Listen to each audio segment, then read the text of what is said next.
Жаргылчактын түз эфирдеги берүүсү улантат. Биз бүгүн саясатташкан төкмөчүлүк деген теманын тегерегинде талкуу жүргүзүүнү ниет кылып отурабыз.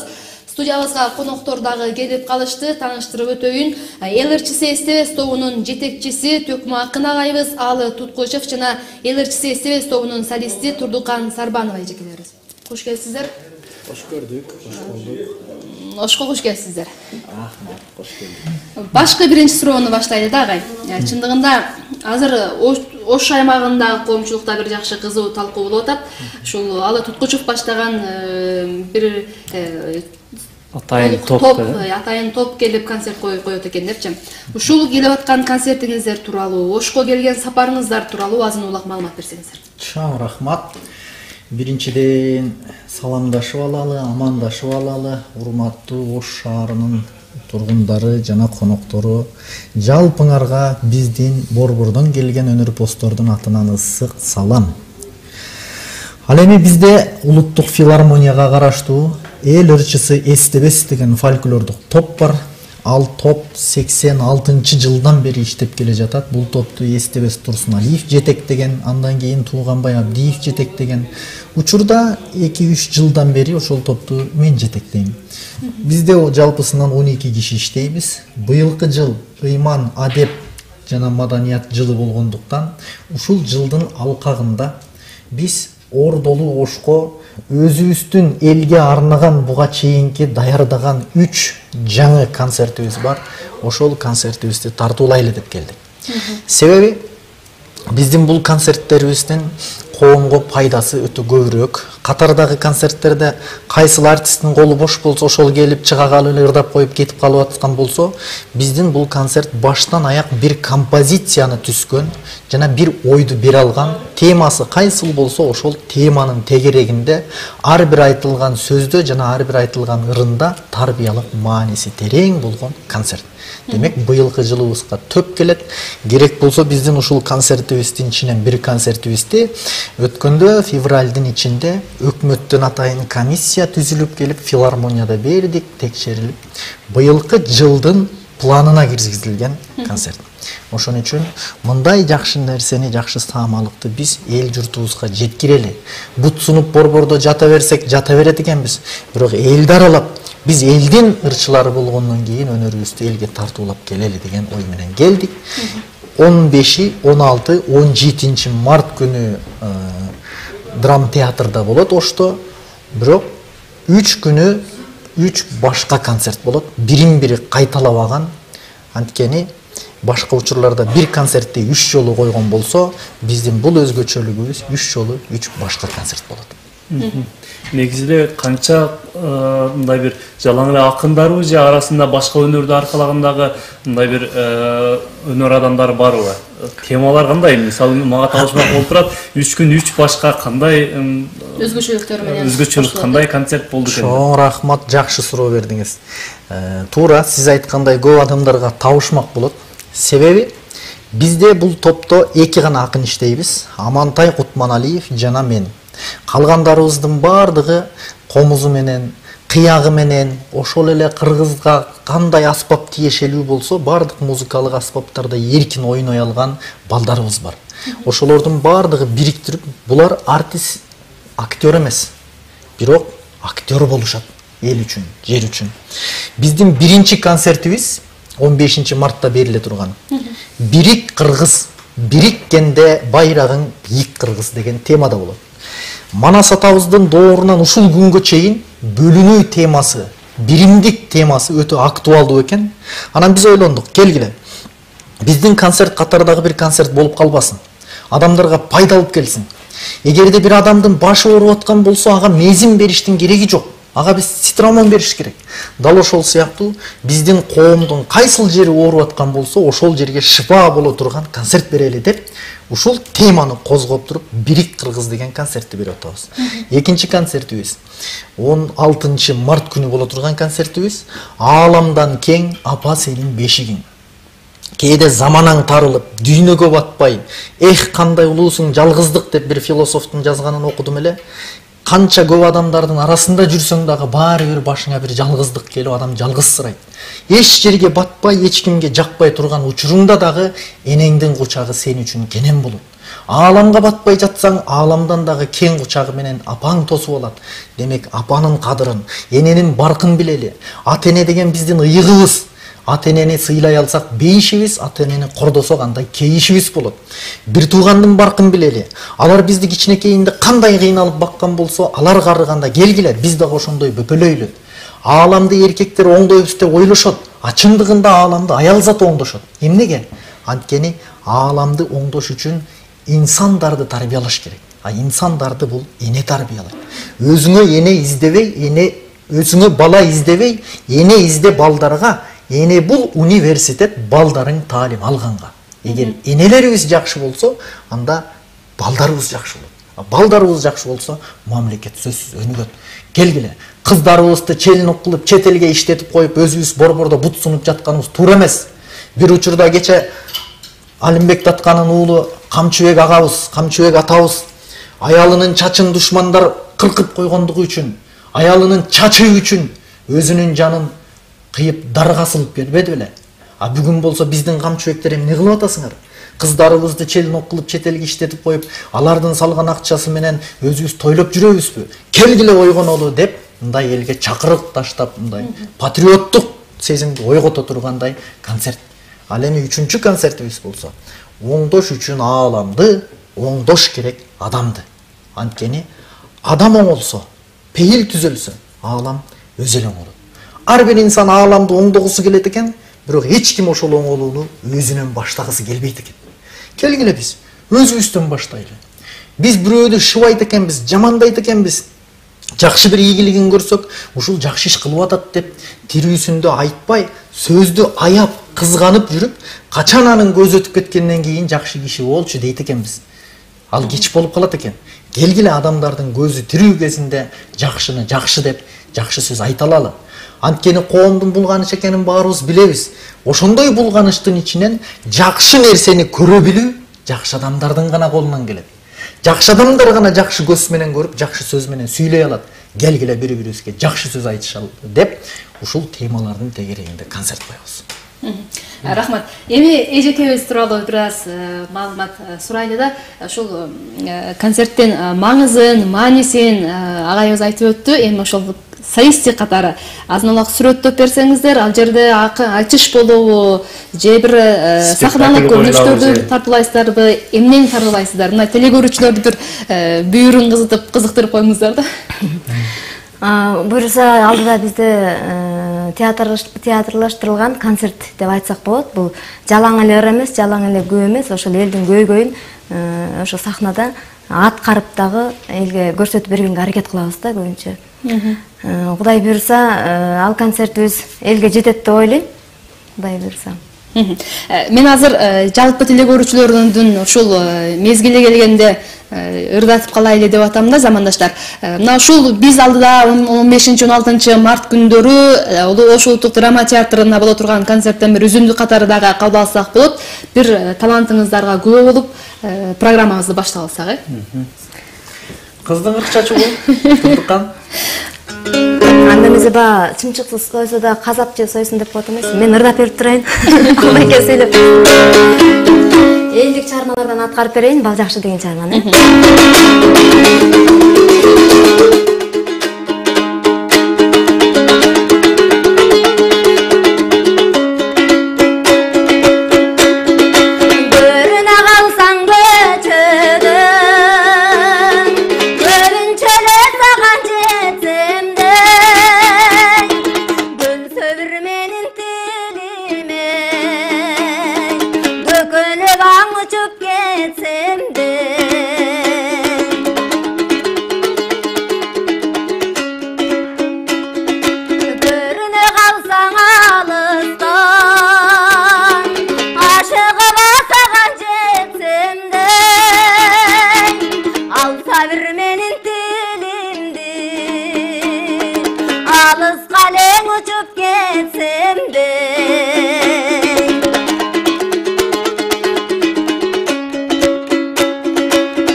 Курдаш бирге болбосо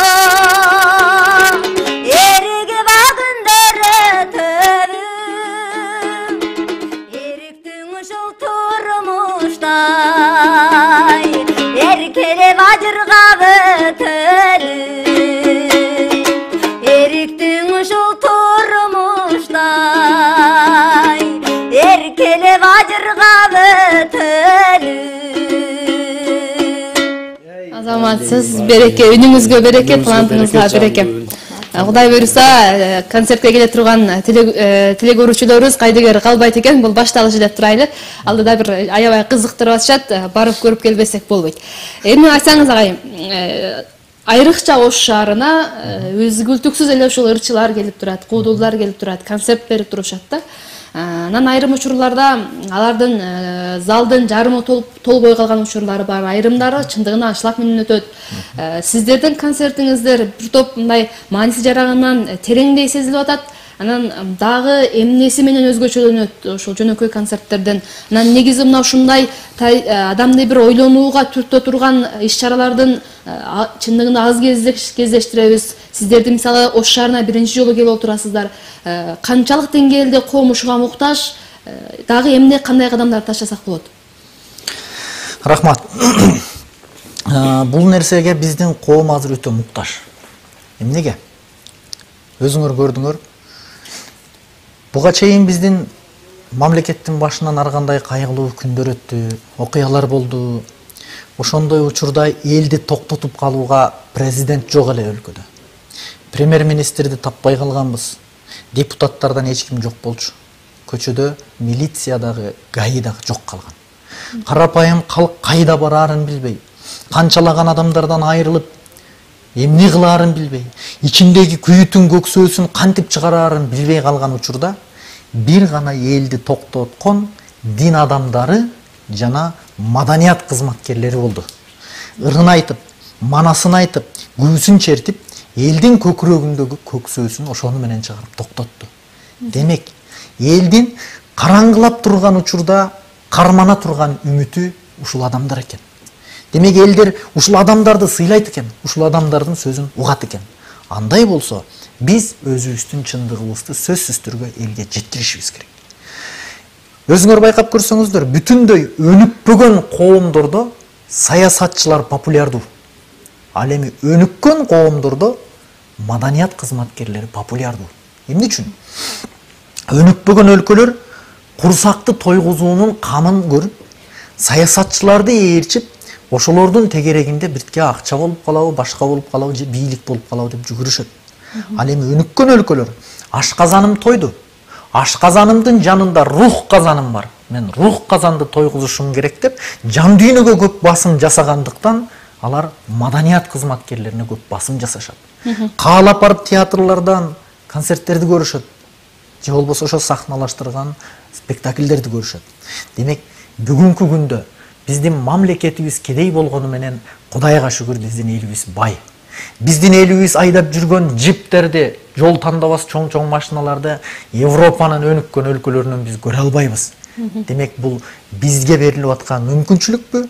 Анда биз ушуну пайдаланалы.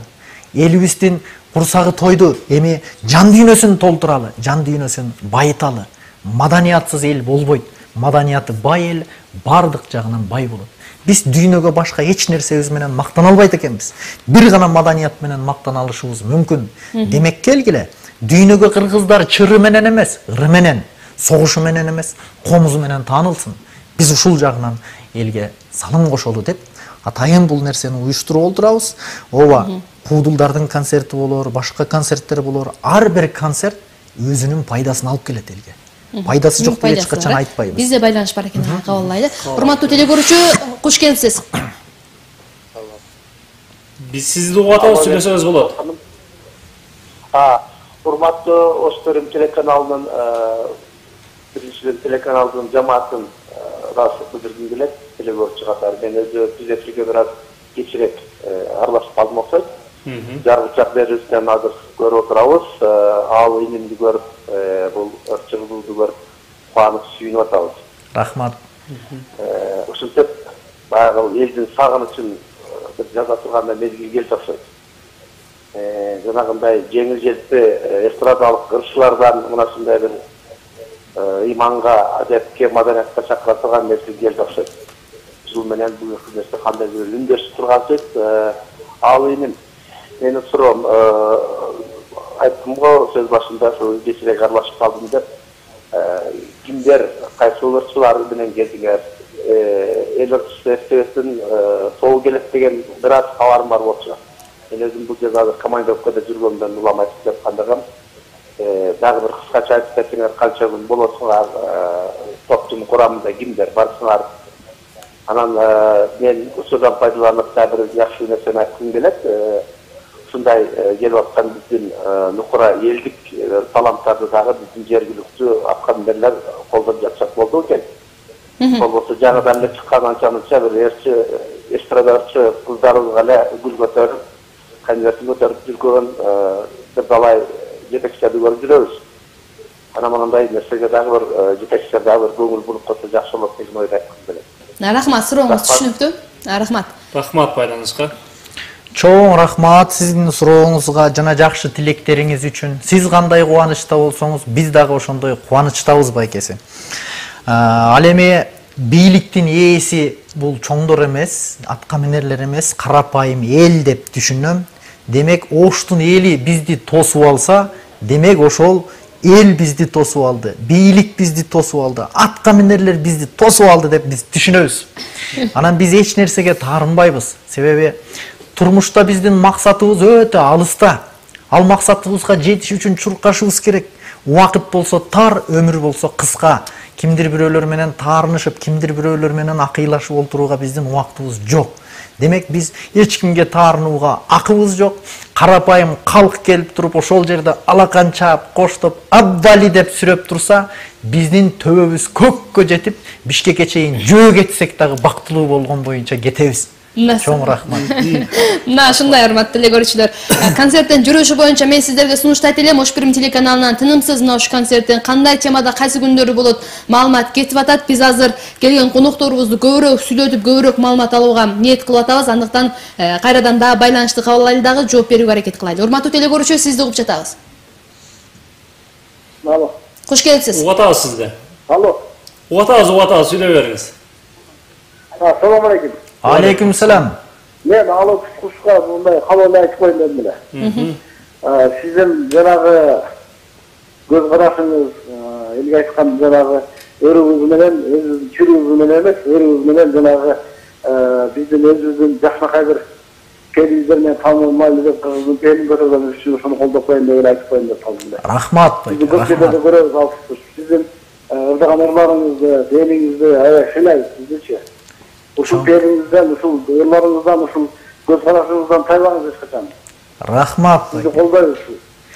Биз ушул идеяны кыргыздын туусу катарында көтөрүп жүрүңүз.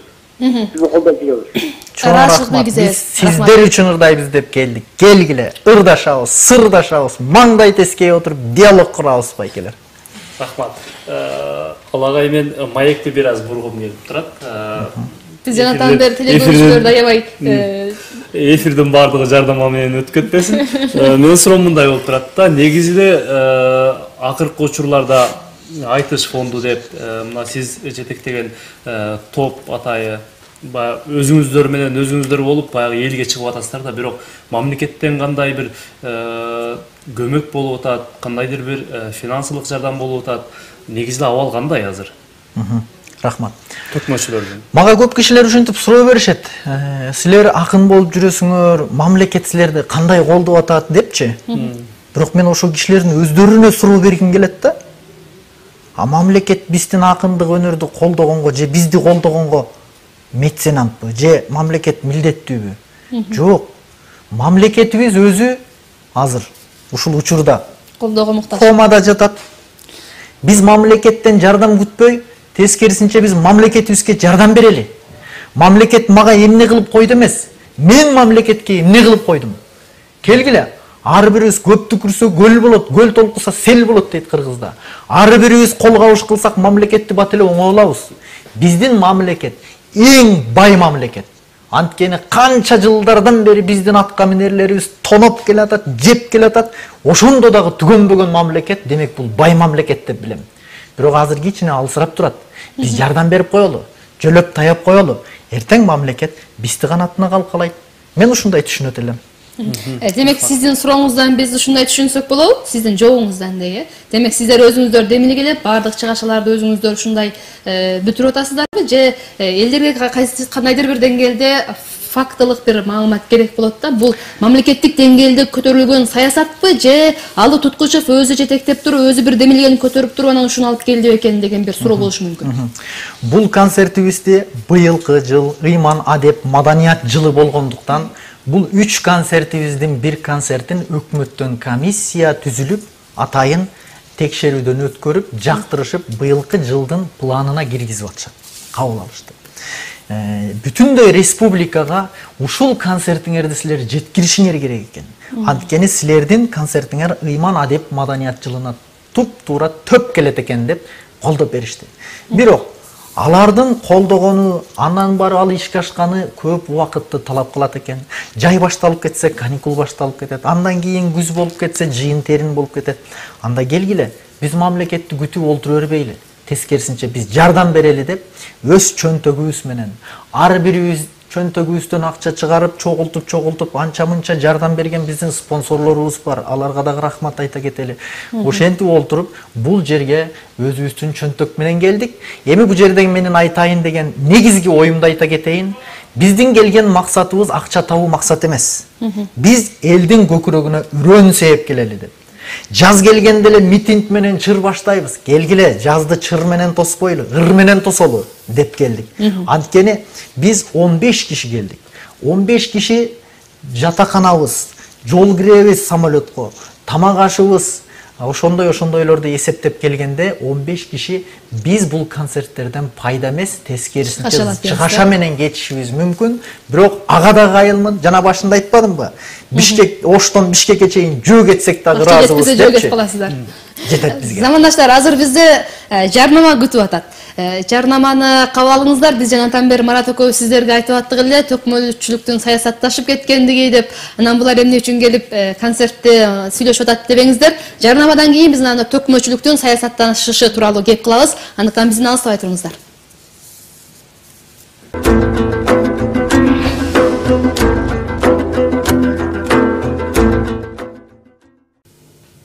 Урматтуу телекөрүүчүлөр, биз түз эфирде берүүбүздү улантып жатабыз. Андыктан биз менен болуңуздар. Алдыда бизде байланыш бар экен. Дароо кабыл алалы да, андан соң маегибизди уланталы.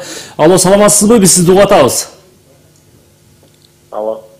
Угатабыз, сүйлөй бериңиз. Assalamu alaikum. Алейкум Салам. Алло, байке, фрон бар болчу менчи. Угатам сизди. Алло, байке, сиз нейдин анда келечекте бир саясатка аралашайын оюңуз жокпу? Рахмат. Рахмат, байланыш. Арачылык билсеңиз. Бир акылман адамдын айткан сөзү бар экен.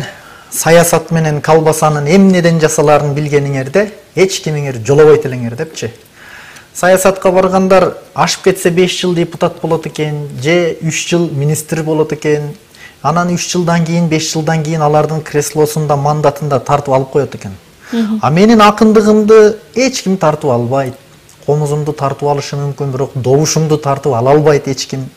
Демек, акындыгым баарынан жогортурат болуш керек деп ойлойм. Анткени 6 миллион кыргыздын ичинде ашып кетсе бир 60ка жетип жетпеген акын бар, бирок саясатчы көп. Мына жерде убакыттан пайдаланып окуп коелу, социал тармактарга да суроо келиптир. Алы мырза, сизди Кыргыздын чыган демократ акыны катары билебиз. Ар бир коомдо атаңдашы болгондо гана ыкчам өнүгүү болот. Сиз айтыш фонду сымал башка фонд ачып акындарды топтоо планыңызда барбы? Ошондой эле кечеги казак акынына комуз менен жооп бересизби? Дептир. Экинчи суроосу, аш тойдон арбын акча таап келесиздер. Ошондуктан ырчылар акындардын ошол тапканын киреше катары эсептеп, ага киреше салык төлөөгө оюңуз кандай эгерде мыйзамдаштырылса дейт. Социалдык тармактардан келген суроо. Чоң рахмат, туура жакшы суроолорду бериптир. Биринчиси айтыш фондусу бар бизде. Бул айтыш фонд канча жылдан бери ишин жүргүзүп келе жатат. Ошол айтыш фонддон тарбияланып, азыр канчалаган жаш балдар тарбияланып чыкты. Алгачкы карлыгачтары биз Азамат экөөбүзбүз.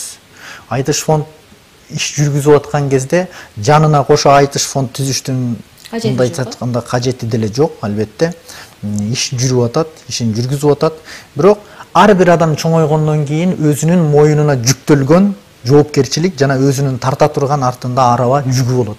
Ар ким өзүнүн жүгүн тартканда өзүнүн жаңы сала турган чыйыр менен жолун баштап жөнөй баштайт. Биз азыр ошондой өзүбүздүн багытыбызды, жолубузду издеп аткан учурдабыз. Ал эми Казак акынына жооп бересизби? Казак акынына жооп бересизби дегенде, бул айтыш илгери эле болгон айтыш. Ага биз жооп бергенбиз. Аалынын казак акындарына деген жооптары бар. Уксаңыздар, ошолор ушулар үчүн жооп болчу. Кийинки суроого да. Кийинки суроо. Салык төлөөгө кандай карайсыз? Туура. Бизди бүгүнкү күндө көбүнчө ырчылардын баардыгы тойлор менен ошондой жерлерде ырдап келе жатат. Тойдун дагы бир жакшы жери бар. Ал жерде тойго барганда тойдун ээси үчүн гана эмес, ошол жерде сени күткөн 300-200 киши үчүн барасың. Алар дагы эл. Алар сени тарбиялайт. Ошол жер биз үчүн университет, өзүбүз электен өтөбүз, сындан өтөбүз. Ошентип акындыгыбызды өнүктүрүүгө бул дагы чоң көмөк берет. Ал эми тойдон тапкан акчасын ар ким ар кандай колдонушу мүмкүн. Бирок мен силерге айтып коеюн, мен тойдон тапкан акчамдын канча бир бөлүгүн бизде атайын кайрымдуулук фондубуз бар, Элим барсыңбы деген коомдук фонд. Ал жерде өтө таза, жакшы, ичпеген, жебеген, башка жолго бурбаган, түз жүргөн адамдар иштээрин жакшы билем. Ошон үчүн тойдон тапкан акчамдын канча бир бөлүгүн ошол жака берип келем жардамга. Эгерде мамлекетибизге ошондой мыйзамдаштыра турган болсо, мен сөзсүз түрдө төлөөгө даярмын. Бирок азыр андай мыйзам жок болгондуктан антип биз төлөгөн акчабыз сол чөнтөктөрдө калып кала беришинен кооптоном. Бизде дагы байланыш бар экен, кабыл алып коелу. Урматтуу теле көрүүчү, биз сизди угуп атабыз. Алло, саламатсыздарбы? Саламатсызбы? Алы балам, куш келипсиң биздин Ошко. Кош көрдүк апа, кош көрдүк. Бала, азыр сен айткан сөзгө жооп айтайын. Элчи менен молдону эл багат деген сөз бар. Эч качан сен капа болбо, Оштон Бишкекке жөө кетем деп. Илгери 1970-жылы биздин аларын Гүлөн айылына эстебе сабам, терме чийкыптар, анда экиптар барчу эле. Бене сатпай эле портовой машинанын үстүндө ырдашар эле. Мына ошону элдер мыймандап, жакшыраак кылып эле Фрунзеге жөнөтүп коюшчу эле балам.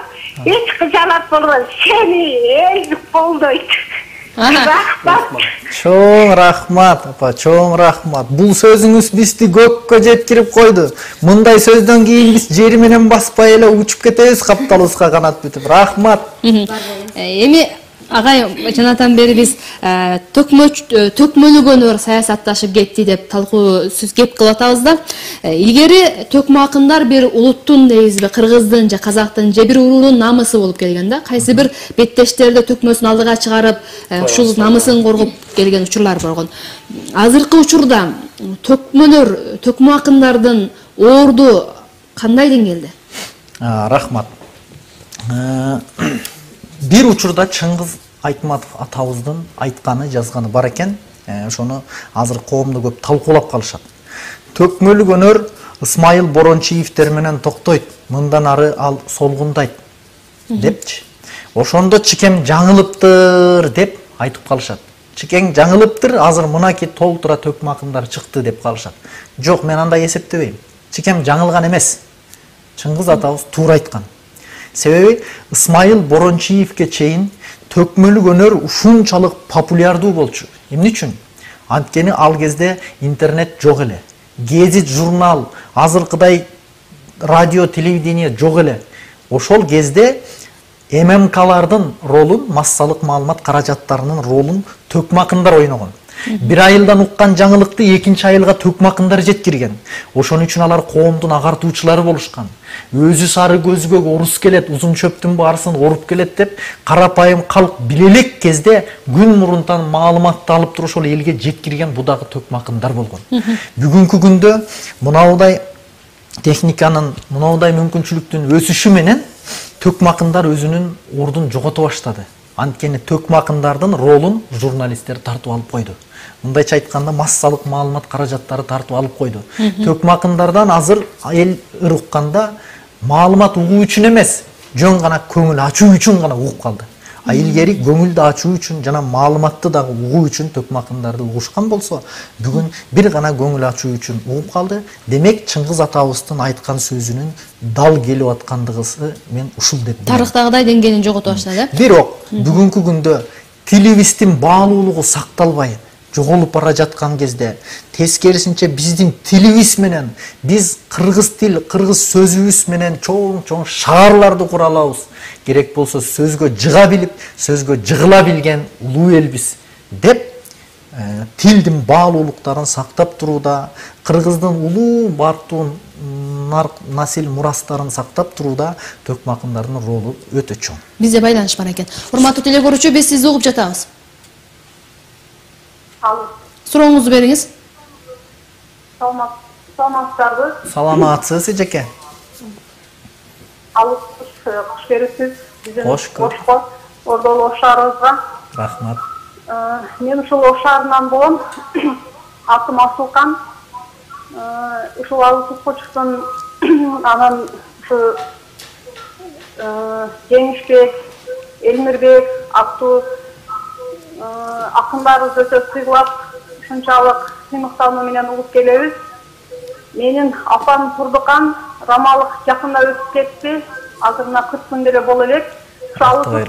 Кутку чыктын ырларын ушунчалык сүйүү менен, урматтоо менен 85-ке чыкты, өтүп кетти. Ушунчалык урматтап, сыйлап ушчу эле. Апам 5 убакыт намаз окуп, күндөп намаз уккан, ушунчалык ыймандуу аял болчу эле.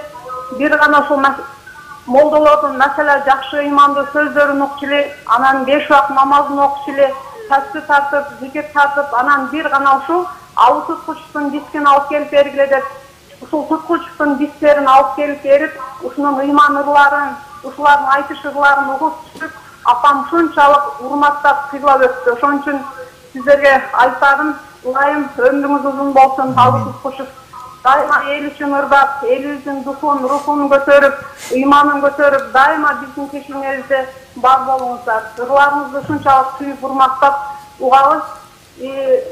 Сизди көргөндө апамын жакын элеси ушунчалык көз алдыма элестеп кетти. Рахмат сиздерге, дайыма бар болуңуздар. Рахмат. Рахмат. Кудай рахматын алсын. Апаңыздын арты кайырлуу болсун. Жаратканын жаннатынан жай берсин.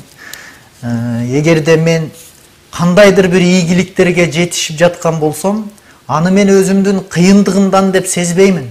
Менин артымда кимдир бирөөлөр мага арнап бата кылып атышы мүмкүн, тилек дуа кылып атышы мүмкүн. Мен ошол адамдардын батасы менен гана ушул ийгиликтерге жетип атам деп ишенемин. Эгерде мен ушундай ийгиликтерге жетип аткан болсом, анда ошол берилген баталардын ичинде сөзсүз сиздин апаңыздын дагы батасы бар. Ал сиздин гана апаңыз эмес, биздин дагы апабыз, баарыбыздын апабыз. Артында калган бала чакасы, эл жери дайыма берекетте, аманчылыкта болсун эжеке. Рахмат. Негизи эле төкмөлүк өнөр тууралуу кетип калып атпайбызбы? Бул кыргыз казакка гана мындай бир тиешелүү бир табиятта берилген бир белек десек болот. Негизи төкмөлүк өнөрдө казак тарап менен кыргыз акындардын мындай бир айырмачылыгы барбы? Элге бир окуяны төгүп айтууда же болбосо бир тарыхты баяндап берүүдө? Бул өнөр негизи илгери көчмөн элдердин көбүндө болгон экен. Керек болсо арабтардын тарыхында дагы болгонун биз окуп калабыз. Жүрүп олтуруп көп улуттардан жоюлуп, бул кыргыз менен казакта гана калыптыр. Бир чети кээде тамашалап мен мынтип айтып калам. Ушу башка адамдардын баардыгы сөздөн ишке өтүп кетти окшойт. Биз гана жалкоолонуп жатып, дагы деле ырдап жүрөт окшойбуз депчи. Бирок бул тамаша албетте, бул Кудай берген мүмкүнчүлүк, Кудай берген чеберчилик жана Кудай берген бир белек деп билем.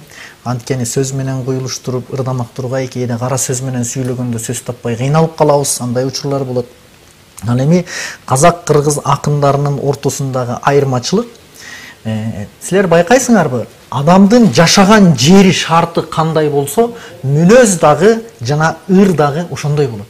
Мисалы, кыргыздар тоодо жашайбыз, уңкур чуңкур тоо, кыр, аска, анан айла-ла лайла лайла лайла лайла лайла тоого чыга калып, түшө калып ушинтип. Казак туугандардыкы кенен талаа болгондуктан лайла деп урдаса ошол ээн талаада ат чаап бараткандай бир элес калтырат да. Ушул сыяктуу жер шартына жараша өздөрүнүн мүнөзү болот. Анан казактардыкы кенен жерде жашагандыктанбы, алардын ырларынын дагы саптары узун 12 муундан болот. Биздики кыска 8 муундан турат. Бирок 8 муунда ойду батырыш, ар бир саптан кийинки сапта кайра уйкаштыкты таап олтуруш бир аз кыйындыкка турат. Ал эми узун саптын ичине ойду кенен батырып айтуу оңоюраакка турат. Демек бир айырмасы ушулардан деп ойлойм. Рахмат агай, бизде байланыш бар. Урматтуу теле көрүүчү, сизди угуп жатабыз. Алло. Саламатсызбы, сурооңузду бериңиз эже. Алло. Сурооңузду берсеңиз болот, урматтуу теле көрүүчү. Жаксыңбы? Саламатсыз эжеке, жакшысыз. Менин атам алы болгон. Ушул сени телевизордон көрүп, сени көргөндөн бери ушул канчалык ийгиликтерге жетишкениңде үй бүлөбүз менен, тууган уруктарыбыз менен бир гана сени карайбыз. Өзгө жерлерде сен багы жакшы бааланбай каласың, ыйлагым келет. Сага ийгилик, кыргыздын таамай баласысың.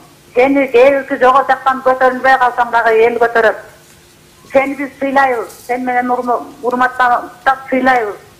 Атамын аталы болгон, менин атам кыргыз мектепте директор болуп иштейт деп аты коюлган. Сен дагы ошол даражаларга жеттиң. Амин. Бар дайым ушу сени жүрөгүмдөн көтөрмөлөйбүз баардыгыбыз. Рахмат сага. Кыргыздын чыган балдары сендей балдар болсо, кыргыз эли оңолуп кетет эле. Рахмат, байланышка рахмат. Чоң рахмат сиздин тилектериңизге. Сиз бизге кандай тилектерди тилеген болсоңуз, Кудай Таалам сизге дагы ошол тилектерди 10 эселеп берсин эжеке. Рахмат. Эми агай айтсаңыз, акыркы кездерде, акыркы жылдары дейбизби, кыргыз казак төкмө акындардын ортосунда бир карама кайым айтышуулар күчөдү да. Мүмкүн биз мурда байкаган эместербиз, акыркы кездери коомчулукта мына ушул кызуу талкууну жаратууда. Мына ушул карама каршылыктардын, кайчы пикирлердин жаралышына ким жол берди? Кайдан бул? Эмне себеп болду? Ал саясатташып ушундай бир жогорку деңгээлге чейин жетип атат. Эмне себеп? Мен бул оюңарга кошула бербейт элем. Себеби биз тарых бетин карасак, тарыхта ошол эле Арстанбек менен Сүйүнбайдын айтышы деген бар. Ал айтышта деле ушундай бир кызуу, кан кызытып, керек болсо эл чабышып кете турганчалык деңгээлге чейин көтөрүлүп айтышкан айтыштар бар. Андан бери деле алып карасак, бир топ мындай нерселер өтө көп болуп келген. Акыркы кезде карама-каршылыкчы. Анан акыркы кезде болгону массалык маалымат каражаттары аркылуу элге көбүрөөк жетип кеткендиги үчүн бизге күчөп аткандай сезилип атышы мүмкүн. Бирок бул андай деле, бул жерден саясат издештин деле кажети жок, себеби тарыхтагы болуп келген нерсе бул боло берет, мындан кийин дагы боло берет да. Мамилеңиздер кандай? Мамилебиз аябай жакшы. Мисалы, казактын акындары биздин Кыргызстанга айтышка келгенде 2014-жылы Балгынбек Имаш баш болуп, күчтүү акындары келди. Акындарды биз алып барып туруп сый көрсөттүк. Биздин сыйыбызды көрүп, өзгөчө жана Ташкордо деген тамагыбызды жегенде аябай ыраазы болушуп, ушунчалык ыраазы болушуп кайтышты. Анан 8 акыны келди эле, 8ине ар бириңердин үйүңөрдө илинип турсун. Жөн эле кылынчаң басып илинбей, черткен сайын кыргызды эстеп тургула деп 8ине 8 комуз белек кылдык элек. Алар ушундай ыраазы болгонунан өзүнүн домбурасын кайра бизге белек кылып калтырып кетти. Бул комуз домбура деген бул өтө улуу, ыйык нерселер. Муну жолго таштап кетпей турган нерселер. Бирок ошол ыйык нерселерди бири-бирине алмашып аткандагысы, бул маданияттын алмашып аткандагысы, жан дүйнөнүн алмашып аткандагысы деп мен түшүнөм. Демек, анан кыргызда сөз бар. Бир короо койдун ичинде аксагы болот. Бир мамлекет элдин ичинде акмагы болот. Бир короо койдун ичинде котору болот. Бир бүтүн элдин ичинде сокуру болот деген сыяктуу. Эми ар кандай адамдын ичинен ар кандайлар чыга берет, айта берет. Бир учурларда биз жөнүндө ошондой сөздөр болгон. Ал сөздөр болгондо карапайым калк көргөндөр ызалангандар болгон. Ой, ал ушинтип атпайбы биз жөнүндө деп бизге келип кээ бир ыйлаган кишилерди көргөн. Анан ошондон нормалдуу эле көрүнүш дейсиз. Казак акындарына аалыдан жооп деп мененте бир учурларда ырдагандарым бар. Бизде байланыш бар экен. Урматтуу теле көрүүчү, биз сизди угуп жатабыз.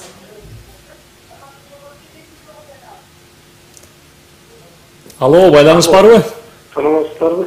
Саламатсыз? Саламатсыз. Мен Алы мырза, салам алейкум. Алейкум салам. Мына сизге бир суроо менен кайрылайын деп атам. Эл көрүп турат, эл өзүнүн баасын берет. Кайсыл акырмысың, дарамети канчалык экен деген. Мына Элмирбек бир мындан 2-3 жыл мурун келип элдин алдына чыгып, бир дагы мына аттуу баштуу деген кишилерибиз башын катып отурганда, ошо эл улуу Мырзахматов Мелисбекти ошо колдоо ырдап чыккан. Бүгүн эми бул саясаттешибиз мүмкүн. Бирок акыйкатты ушул эл акындар айтпаса, мына интеллигенциядан, окумуштуулардан, башкалардан күтүш болбой калды. Анан сени көргөндөр дайыма ушу качан болсо аны кайнап сүйлөйт, аны чайнап сүйлөйт. Ушу зардасы өтө күчтүү деп айтып келишет. Мына мен бир эле суроо. Бүгүн 21-кылым. Элибиз бар, жерибиз бар, буга Кудайга миң шүгүр дейли. Сенин ушул маңдайың жарылып сүйүнүп даңадалай турган ырың кайсы? Мына жүрөккө тынчтык бербей, ички дүйнөңдү эзип талкалап аткан кайсылар? Рахмат. Өмүрүң узун болсун. Даммалуу суроо болду окшойт, э? Чоң рахмат. Туура айтасыз. Акындар акыйкатты айтып келген. Бирок бүгүнкү күндө дагы акындар акыйкатты айта алат. Акыйкатты биз таппай калдык. Ким билет акыйкат каякта? Мунун сөзүн уксаң дагы туура, анын сөзүн уксаң дагы туура, камалып аткан кишиники дагы туура, камап аткан кишиники дагы туура. Этегинде акыйкатты таппай калдык биз. Коомдун чын эле баш айланып калды. Маалыматтардын көптүгүнөн, ар кимде ар кандай маалыматтардын чыккандыгынан, анан этегинде ар бир адамдын өзүнүн жеке гана чындыгы болот экен. Бу дүйнөдө жаңылбаган пенде болбойт экен. Баары жаңылат экен. Эч ким пайгамбар эмес, эч ким периште эмес экен. Демек биз идеал туткан бир адамыбыз дагы жаңылышы мүмкүн экен. Башка акындар үчүн мен жооп бере албайм. Ошон үчүн менин жеке пикирим, эч кимди жамандабайм, эч кимди мактабайм. Албетте буга чейин кээде жаштык кылып ар кандай сөздөрдү айтканмын. Бирок кийин акыл калча олтуруп, ушундай ойго келдим. Мен оңдош үчүн ааламды, башкаларды да оңдоп эмне кылам? Мен биринчи өзүмдөн баштайын деп. Ошон үчүн байкасаңыздар кийинки учурлардагы шайлоолордо болобу, же башка бир талапкерлердин чакырыктарында болобу, ал жерлерден мени таппайсыздар. Барбаймын. Анткени шайлоо дагы бир күн өтөт. Депутаттык дагы 5 жылда бүтөт. Бирок карапайым калк биз менен түбөлүктүү болот. Анткени жеңи жок атабыздын ыры бар. Бетеге куурайт, бел кылат, бектер кулайт, эл кылат деп. Биз ошол элдин арасындабыз. Бизде азыр жарнама күтүп атат. Урматтуу теле көрүүчүлөр, жарнамадан кийин кайрадан жолугушабыз.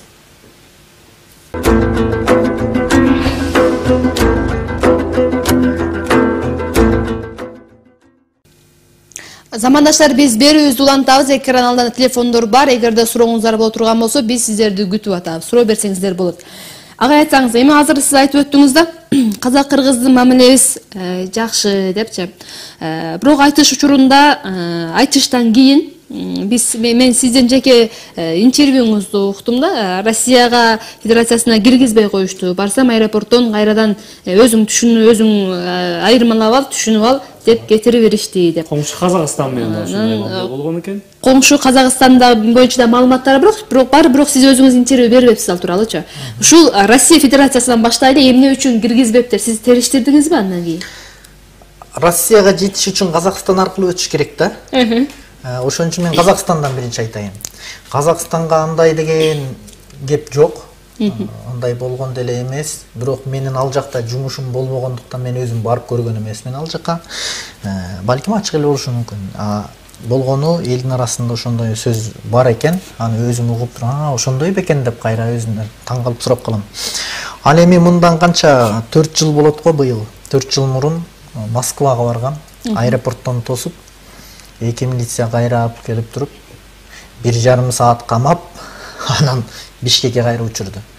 Анан себеби эмне деп сурасам, биз себебин билбейбиз. Өзүң мамлекетиңе барганда териштирип ал. Болгону бизге ушундай буйрук келди. Биз буйрукту гана аткарабыз, биздин колубуздан эч нерсе келбейт деп кайра Бишкекке учуруп жиберди. Бул жактан келип анан миграция боюнча тактаттырсам, эч кандай эч нерсе жок. Мен болгону Москвага 3 эле жолу барып турмун. Барганда да делегация менен баргам, жалгыз барган эмесмин. Чогуу барып, чогуу келгем. Эч кандай күнөө деле жасабаптырмын. Миграциядан так чыкты.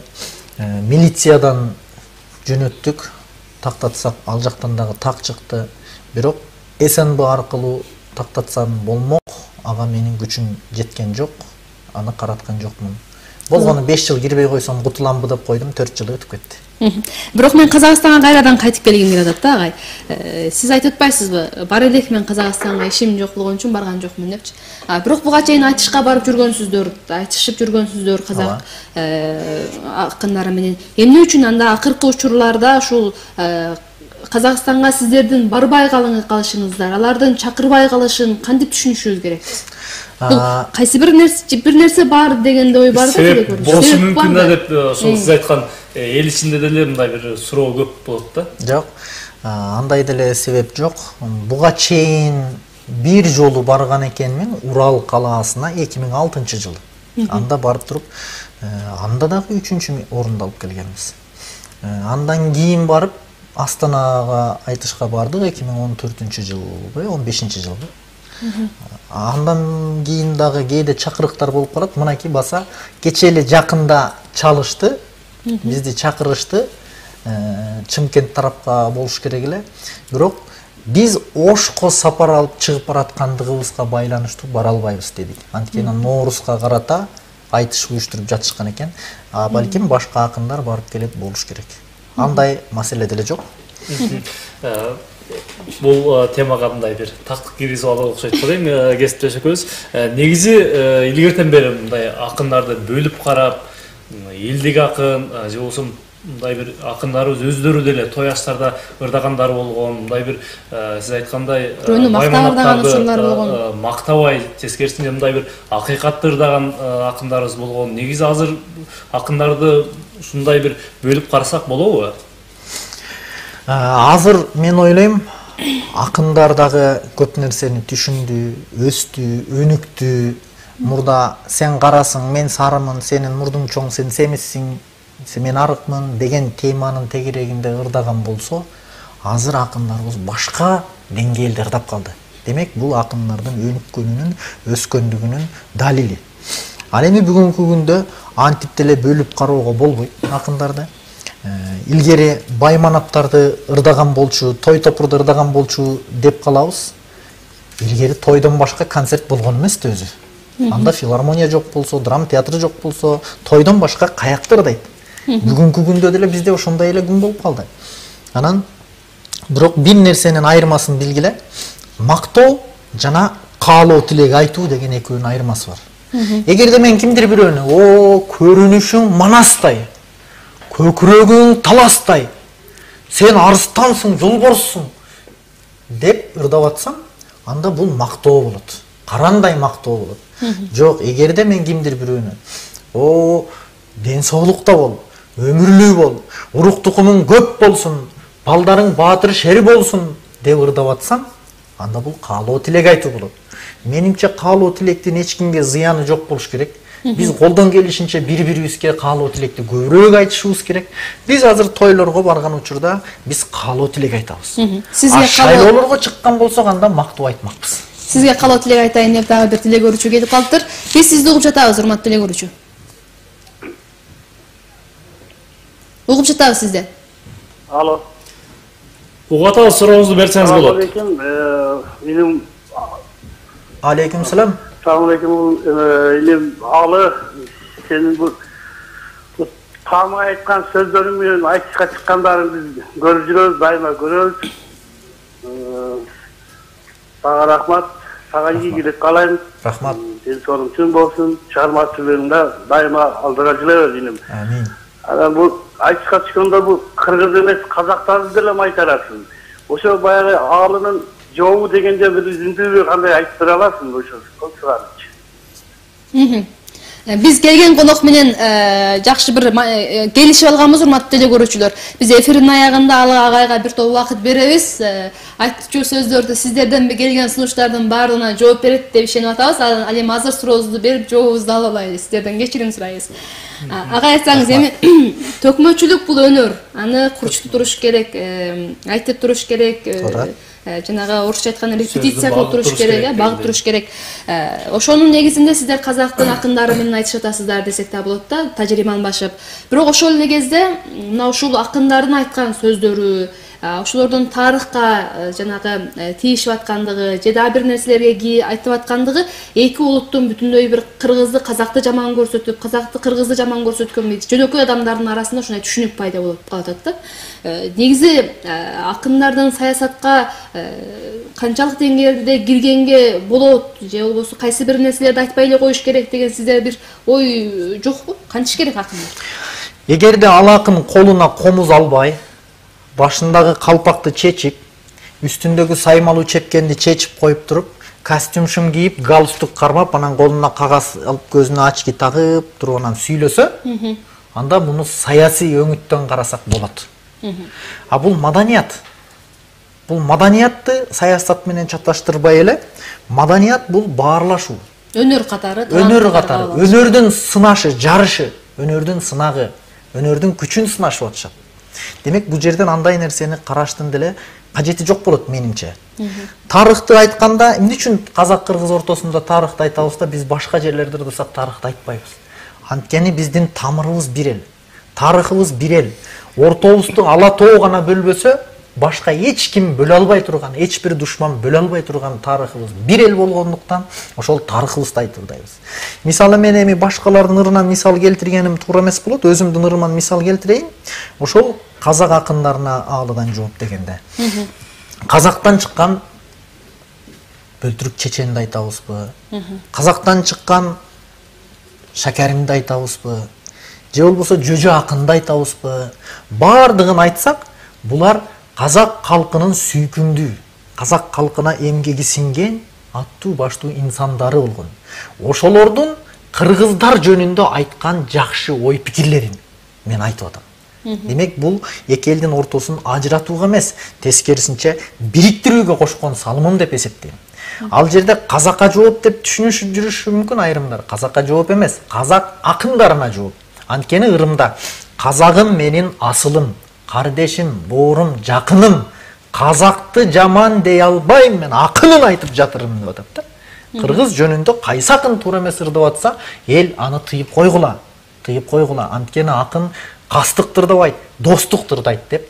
Элдин жүзү деп, бизде байланыш бар. Урматтуу теле көрүүчү, сизди угуп жатабыз. Алло. Саламатсызбы, сурооңузду бериңиз. Алло. Угуп атабыз, сизде сурооңузду берсеңиз болот. Саламатсыздарбы? Саламатсыз. Урматтуу ал акын. Интерес тобунда сиз сыяктуу кайсы акындар бар? Рахмат. Чоң рахмат. Сизди немеден көп көрөм, тойлордон. Канчага чыгат тойлорго? Эгер чакырып, мында берсе, тигиде десек. Чоң рахмат. Эстебес тобунда мен сыяктуу начар акындар жок. Менден күчтүү Амантай Кутманалиев деген акын агабыз бар. биздин устатыбыз бир учурларда бизге акындыкты үйрөткөн, жол жобо көрсөткөн. Азыр чок иштейбиз. Акындардан экөөбүз, калганыбыз Нуржамал Табалдиева баштаган Кыргыз Республикасынын эл артисти Өмүрзак Кайыповго окшогон, Талант Сыдыков, Мээрим Карыпова, Элзар Өскөнбаева, Турдукан Сарбановага окшогон жана башка дагы өтө тандалып алынган таланттар биздин топто иштейт. Ооба, тойлорго дагы көп барам. Анткени бир адам баласын үйлөндүрүп той берип атса, ал адам ошол тойду 25 жыл күткөн. 25 жыл күткөн тойду ал ушунчалык эсте калгыдай жакшы өткөргүсү келет. Бирок ал өзү ушунчалык каалап, суранып чакырып атса, ал тоюна барбай койсок, анда ал адамдын өмүр бою жүрөгүндө калып калат. Кээде айла жок, бош убакыт болбой калат, башка жерге убада берип койгон болот. Кыргызда сөз бар: ооздон чыккан түкүрүк кайра жутсаң макүрүк деп. Убада берилип калгандан кийин башка жака бара албай калабыз, ошондой учурлар болот. А бирок кол бош учурларда сөзсүз түрдө барабыз. Бирок барганда ар кимге алына жараша. Мисалы, кимдир бирөө айтат: "Досум үйлөнүп атты эле, подарок кылайын дедим эле" дейт. Анан алардыга өзүнүн тилинде "яни подарок" деп туруп, өздөрүнө жараша баа айтам. Кимдир бирөө чалат: "Ой, алы сени үй бүлөбүз менен сыйлап угабыз. Эгер ушу келип берсең, аябай сүйүнүп калат элек" дейт. "О, байке, болуптур. Анан биздин бир жакшы сөзүбүз бар: берсеңиз ала беребиз, бербесеңиз бара беребиз" дегенчи. Анан Кыскасы сүйлөшүңүз керек экен, урматтуу телекөрүүчү.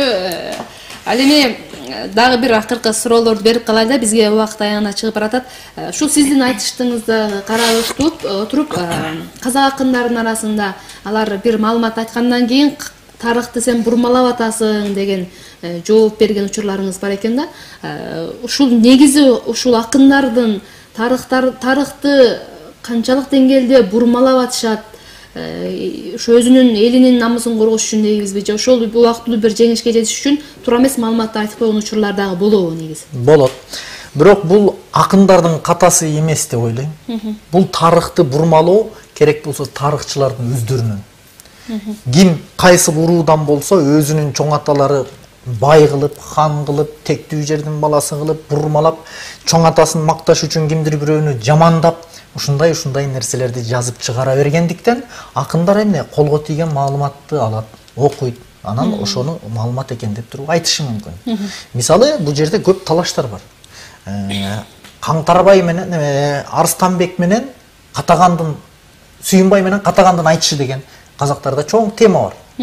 Бул жерде кеп талаш чыгат. Мисалы, казактан келген Сүйүнбай Кыргыздан чыккан Катаганды дейт. Жеңип, анан кыргыздар 4 түлүк малдан 1 тогуздап, жеңеси өбөлек кызды үстүнө үй көтөртүрүп туруп белек кылган байгесине дешет. А кыргыз тарап жок. Мына бизге Токтогул Сатылгановдон мурунку Жаныбек хандын учурундагы Токтогул, Баткенден чыккан Токтогул акындан берки бүтүндөй акындардын тарыхы, өмүр баяны жетти. Бирок Катаган деген акынды биз тарыхтан таппай жатабыз. Силер кайдан таптыңар аны? Бул жок бизде дейт. Муну Казакстандагы кайсыл бир айтышта Амантай Кутманалиев агабызга бир акын ушинтип Катаганды жеңгенде деп ушинтип ырдаганда Амантай байке минтип жооп берген. Казыр сен айткан Катаган кайсы доордо жашаган? Издеп таппай дагы эле биздин илим постордун башаман депчи. Ушул сыяктуу кээ бир талаш маселелер бар. Муну акындар эмес, керек болсо чоң тарыхчылар ийир отуруп түз кеңешип тактап койсо болот. Бизде байланыш бар. Алло, саламатсызбы? Биз сизди угуп атабыз. Ассаламу алейкум. Алейкум салам. Мына акын атабызга суроо бар, мына Кыргыздын кара жорго оюну казактарга көбүрөөк тиешелүү деп айтылат да. Ошо сиздин өзүңүз жеке оюңузду билейин дедим эле. Рахмат. Кыргыздын кара жоргосу. Чоң рахмат. Мен буну кыргыздыкы же казактыкы деп бөлүп деле карай албайт экем. Бул жалпы эле биздин көчмөн элге тиешелүү болсо керек деп ойлойм. Анткени кыргыз казактын өзүнүн деле түбүн бөлө албай калабыз түпкө барганда. Тарыхты териштирип тамырын караганда бир болуп чыгат. Бирок интернетте ачсаңыз көрөсүз, 1924 жылы жайлоодо чабандардын бир тоюнда кыргыздар башына калпак кийип, ушул бийди комуздун коштоосунда бийлеген экен. Демек 24-жылдары бийлеп жүргөн болсо, андан мурунку доорлордо деле кыргыздар бийлеп жүрсө керек деп ойлойм. Агай, мисалы сиздин аты фамилияңызды айтканда эле көпчүлүк мындай бир төкмө акын деп элестетип, мындай башка нерсени элестетпейбиз да. Негизи төкмөлүктөн башка мындай бир немен алектенесиз? Мындай бир не иш кыласыз дегендей. Не иш кыласыз же болбосо кайсы бир спорттун түрүнө кызыгасызбы? Мага деле кызыктан негизи. Чоң рахмат. Ооба. Төкмөлүктөн башка дагы кызыккан нерселер сөзсүз түрдө болот экен. Мен өзү же мынау чыныгы кыргызга тиешелүү аспап болгондуктанбы, ошол кыргызга тиешелүү көп нерселерге кызыгам. Алардын ичинен жылкы баласын ушунчалык сүйөм да. Анан кээде Бишкектеги ызы-чуу болот. Жолдо машина айдап баратып деле сөгүшүп, тилдешип, талашкан кишилер. Анан да киши чарчап, мээң аябай чарчап кыйналган кезде, анан өзүмдүн кичинекей багып койгон бир кунаным бар. Анан ошону барып, сылап, сыйпап, жанында минип, эрмектейм. Анан анын чөп жеп атканда кырт кырт кырт деген добушу чарчап турган мээме массаж болуп аткандай сезилет. Мени кадимкидей стресстен арылтып, айыктыргандай болот. Анан аттын жыты ушунчалык мага жагат. Эгерде аттын жытынан атыр боло турган болсо, мен колдонот болчумун. Бош убактымда ошондой ат таптап, ат суутуп, ат бастырганга кызыгам, көкбөрүгө кызыгам. Мектепте жүргөн кезимде аралашып көкбөрү чапчым эле, шаарга келгени көкбөрү чаппай эле азыр урул бурап калганбыз. Рахмат агай. Урматтуу телекөрүүчүлөр, бизге бөлүнгөн убакыт аягына чыгып баратат. Биз азыр акыркы бир келген эжекебиз дагы бир жакшы бир өнөрүңүздү бөлүшүп кетсеңиз, андан кийин жыйынтыктоочу катары биз сизге берсек.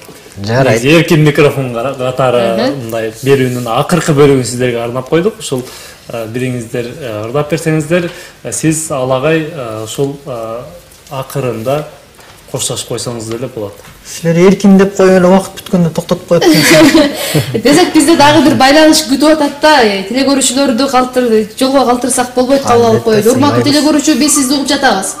Алло. Саламатсызбы? Саламатсыздарбы? Саламатсыз эжекеси. Кутмандуу кетиңиздер менен. Бирге болсун. Рахмат, Мен бирге мына болсун. алы туткучу иниме силер мындай суроо калуу бар эле да. Анан алы сен 30га чыктым дедиң, менин чоң кызым менен тең экенсиң. Эгерде мен кызым менен болгондо өзүм күйөө кылат элем ба? Эртерээк айтпапсыз да. болгон экен. Мен сеничи мындай иним берейин. Өзүм муратной баламдай сыйлам да сеничи. Рахмат. Бул баягы кызматчылыкты ойлоболум. Жок. Мен сага биринчиден ден соолук. Рахмат. Экинчиден бактылуу бол, өмүрүң узун болсун. Амин. Мен баягы мына ачык айтайын, ал сиздер айтып калбады. Баягы мына Атамбаев президенттен деле өтө сыйлайм да. Мен ойлойм, келечекте Кудай калса келечектин алдында бир 40-50 орамында келгенде президент болсом дагы мен андык да. Шундай үйдө дистерин толтуруп алганымчы. Баягы жаңылык бар сам көрөм да, анан кийин ошо дистерди кайра коюрум да. Өзүң айткандай неме куюп коесуң да бир дечи. Анан баягы кандай ушул экен элде болду деп рахмат атаңа тарбия кылды. Биринчиден ошо сенин рахмат кам. Рахмат эжеке, сизге дагы Рахмат байланышка, рахмат чоң. Чоң рахмат эжеке, мени деле сиздей эле аял тууган. Мен деле сиздин балдарыңыздардай катардагы эле бирөмүн. Болгону ушу өнөрүм бар экен. Кудайыма миң мертебе шүгүр. Ушул жака келип сүйлөсөм дагы, кайсы жерге барып сүйлөсөм дагы сөзүмдү элге угузуп коюптур. Ага чоң шүгүрлөр болсун. Рахмат сизге. Андан көрө менин дисктеримди чогулткандан көрө эртеңки боло турган концертибизге келиңиз, маңдай тескей отуруп урдап берем дагы чогуу отуруп сүрөткө түшөлү.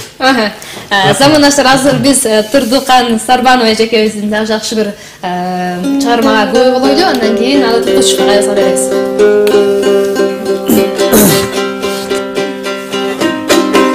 Анда мен азыр жалпы ушул биздин элибизге арнап ошо ырдын пир аталган Ырысбай атабыздын бир чыгармаларын арнап кетейин. Жүрөккө жүрөк сыр берет деген чыгармасын арнап берейин.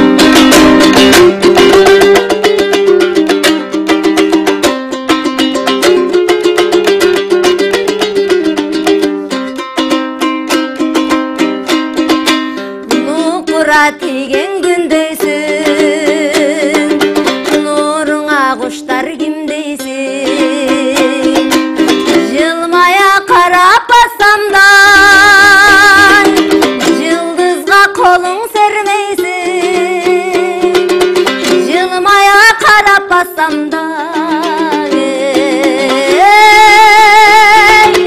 yıldızga kolun sermeysin.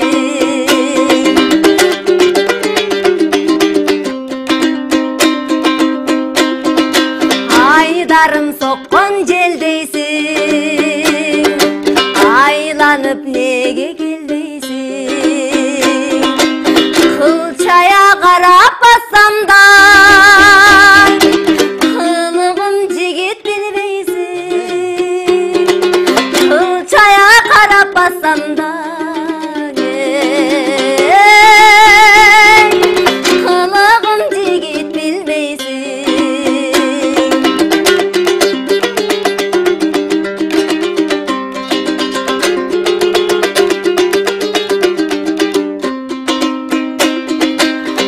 Ötmese deymin ömür baş, ömürge jelek ömür baş. Yüregim tappay tönegim, jürbeyin canım gönül hoş. Yüregim tappay tönegim, jürbeyin canım gönül hoş.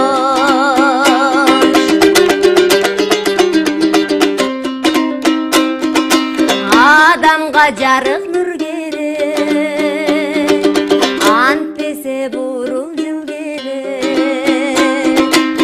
Yüzüngden yüzüm atalım, jüreke jürek sır berek. Yüzüngden yüzüm atalım, jüreke jürek sır berek.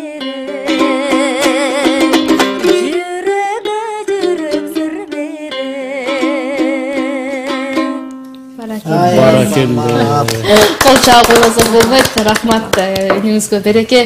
Агайым сизге кезек келди. Жалпы тиле көрүүчүлөр жанатан бери суранып атышат, күтүп атышат. Биз да күтүп атабыз. Микрофон берели.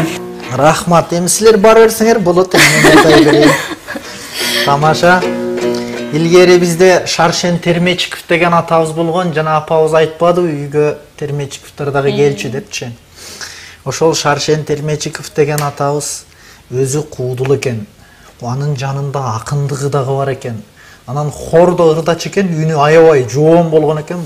Өзү айтчу, мен бир ырда 4 жолу бомп деп койгонум үчүн айлык алам депчи. Бир күн айтат дейт, Осмонкул Алымкулдар эле концерт бере береби? Алар койгон концертти мен деле кое алам деп, так ушу эл топтолгон жерге барып алып, алдына бир төшөктү салып алып, анан эки көзүн жумуп алып туруп ырдайт экен.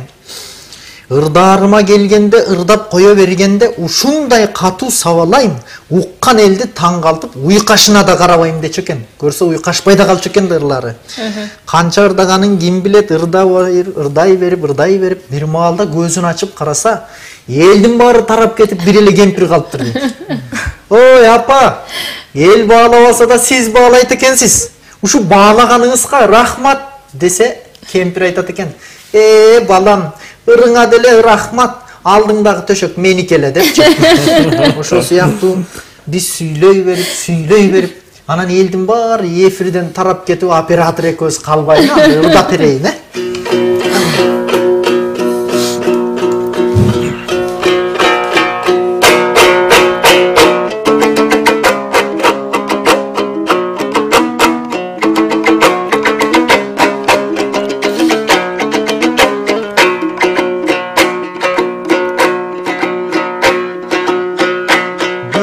Eң сонун кечең ош бүгүн, эсенсиңербиң ош бирим аркылуу элимен ырдоого кантип жок бүгүн жок. Мен айтам ырымды жок, мен айтам сырымды, жалгандың айтып не кылам, жаңшайын эл elge çınımda Erteden beri karata elge kurup tamaşa Mınavul ekin al baruçun eki jaktan canaşa Neçen suro beriptir çekesinen sanasa Kamav alıp bisterdin oy katıra suro berdin er Buruçka taka ve köbüstü japıra suro berdin er Jargılçak deri da çana alıp gelip saldınar Bütün buğday bizelek hazır talkan kılıp aldınar Ansedele karaçı atayın mında çakırıp Studiyaga batırıp bizge verip kesekte Karavay uakıt esepte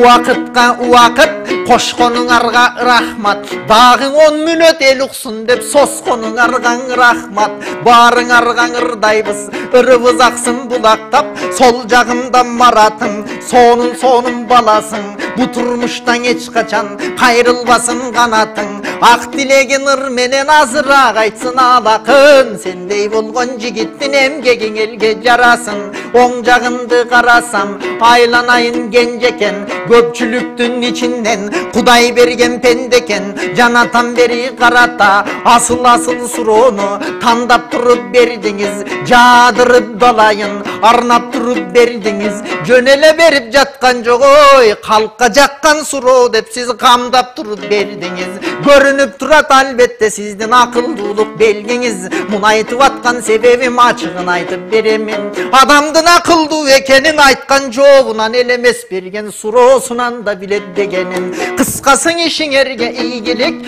Esen aman jürgülüdan el jurtun barın süydürüp Jetekçileri dağı var Efriden görüp jatkandır alardın Aytpay getsem tarınar Aylanayın oş birim oy Rahmat aytam mınake örkünde gülü barınar Elirçisин estebes Toğu konsert beret dep Ordolu eşin töründe Çoğu konsert beret dep Mında işti jasasa biz erinip jatmak belek dep Bizden roliklerden efriden Jügürtüp jatkan çağınar Bizdey bolgon baldarda Süyüntüp jatkan çağınar Barıngарға tilerim Açılıp dağlay bağınar Silerden dan esen bolsun janınar Ak tilegin janadan ırmenen aytsın alınar Ananda bizdin uğup olturgan Bütünдөй oştun şaarı var Oş ele şaarı deveyin Koңşo bulustар dağı var Alardı dağın ırıma Koşo getpesem tarınar Janatan beri karata Elge kurup tamaşa Eçen suronu Jadırıp berişte Efirden karap görüştü Oşol elime tilerim en negiskisi negiski Barıngарға jaratkan oy bu düýnödön geç kaçan Tarttırбасын geyişte Ahiret jayda barınga nasip kılsın beyişte Ala toğun el jerge birgelikte barыбыз Jaşaylıçı gövüşte Ar bir üýden ılayım bolsun dep dileyim Intımagı bar elder biýik teken dodur kurap Intımagı jok elder uruşat eken çurkurap Üýlerinin barısı talkalanat bırkırap Andan görün aytarım aylanayın atalar Aylanayın apalar baldarga tiyip bataňar Barıňar uzak jaşaňar Silerdey bolgon atene bizdey baldarga berçүү bata var Ulular berse batasın baldarı neden takalar Aylanayın jeňeler aylanayın eceler Geçiresiňer silerdi maktavay geçsem ben eger 8 Mart öttü can ele bul ecelerin maktavas kanda yakın deveňer Abaykelerim baykeler agalarıma aytarım Bakılda efir töründe meni kakşay vermem ay sayın Anandağı bir nerse görgönümdün aytayın Gövelen oyun bar bolçun aytayın desem biyakta Alıbayken uakıt büttü degensip marat kolcan savata tiyakta Tokto dese tokto oymen tolkunday versem uyatta Jalpıňarga tilerim aman esem bolgula Erteden beri bizdey talantlar silergen ermek boldu da Han demese kalayık elimen aytkan oymuna Buyursa 15, 16, 17'si dram teatrga gelgile öt göre turgan toymuna Anda bizde bir önüm balası bakıldavay geç geri Ekrandın arkı vetinen alakança koygudu Rahmat Sizlerge de rahmat Görücüler bizdin o vakti ayağına çıkıp барып чыкты. Сиздердин убактыңыздарды бөлүп жалпы ушул Ош Бирим телеканалынын теле көрүүчүлөрүнө жакшы бир маанай тартуулап бергениңиздер үчүн терең ыраазычылык билгизебиз. Чындыгында биз дагы ниет кылып атабыз. Бул буюрса сиздердин концертиңиздерге барып күбө болуп келебиз. Урматтуу теле көрүүчүлөр, биз сиздер менен коштошойлук. Кызматыңыздарда бүгүн кесиптешим Марат Акимбек уулу жана мен Кенжебек Маматсадыкова болдум. Биздин конокко турдукка эл ырчысы эстебес тобунун жетекчиси Төкмө Акын, Ала Туткучев агайыбыз жана ушул эле топтун солисти Турдукан Сарбанова эжекебиз болду. Кайрадан эфир аркылуу көрүшкөнчө аман туруңуздар. Саламатта калыңыздар.